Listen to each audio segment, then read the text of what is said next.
Hello အားလုံးပဲမော်နီပါကျွန်တော်ကတော့ photographer နေလေးကိုဖြစ်ပါတယ်ဒီနေ့တော့ကျွန်တော်တို့ကအရက်ခက်ဖာနေတဲ့ခုထိရောက်လဲမရောက်ဘူးသေးတဲ့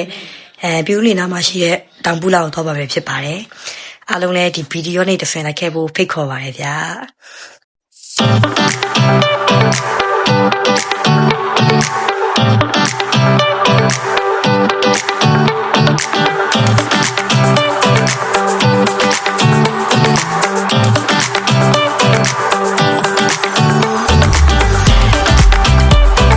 အခုကတော့ပြင်းလျောက်ပြီဆိုတော့ကျွန်တော်ကဖင်တိုင်းမှာနည်းနည်းဆက်စားပါမယ်ဖြစ်ပါတယ်ကျွန်တော်ကတော့ရာသီဥတုအေးအေးလေးနဲ့ဂျာဗန်ကပူပူလေးရဲ့လက်ဖေးတစ်ခွက်ရတော့တော့သဘောချပါတယ်အဲ့ဒါပြီးရင်တော့ကျွန်တော်တို့ကခီးဆက်မှာပဲဖြစ်ပါတယ်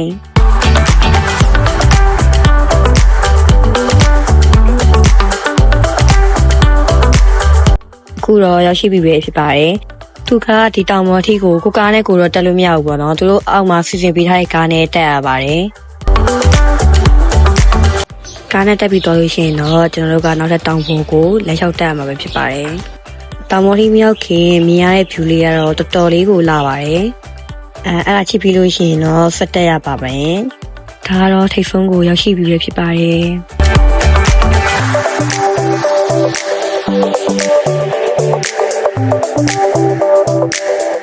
ဒီတရားတွေကအရန်လာတယ်ပုံရိပ်ရှင်တဲ့သူတွေအတွက်တော်တော်လေးအဆင်ပြေတယ်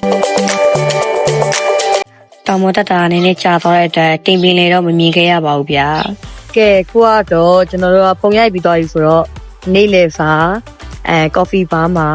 နေ့လယ်စာစားတင်စားမှာပါဒီပြူးလင်ရောက်တိုင်းဒီကော်ဖီဘားကိုကျွန်တော်တို့အငဲငါစားဖြစ်တယ်ဘာလို့လဲဆိုတော့အစုံလဲရတယ်ဘတ်ဂျက်လည်း save ဖြစ်တယ်စားတော့လေးလည်းကောင်းနေတာအဲကြောင့်ဒီမှာစားဖြစ်တယ်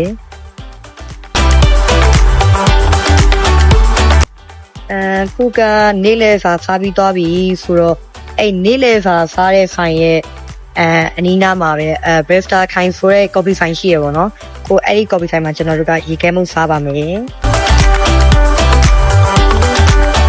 ခုတော့ကျွန်တော်တို့ကရေခဲမှုစားပြီးတော့ဒီပွဲကောက်ဘက်ကိုလာရပေါ့နော်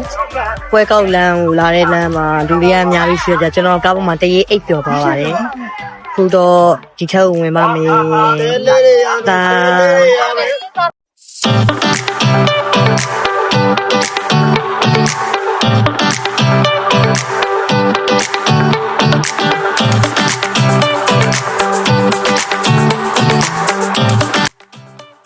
ခုကတော့ပွဲကောက်ရဲ့ဒိုင်နိုဆောတွေရှိရဲ့ဒိုင်နိုဆောကွင်းကိုရောက်နေရပဲဖြစ်ပါတယ်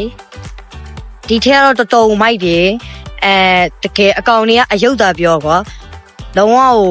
တကယ်အရှင်နေလူမျိုးပဲကျွန်တော်တော်တော်ကြိုက်တယ်ဒီထဲကို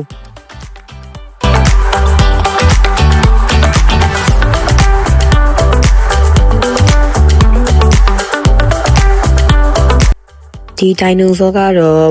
ဘယ်ကောင်နဲ့မှမတူဘူးသူကမီကိုရီပါမှုတ်ပြပါတယ်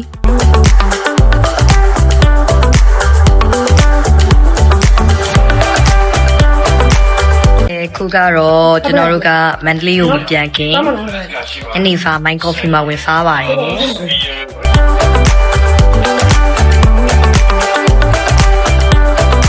မန္တလေးကိုပြန်ပါမယ်ဗျာ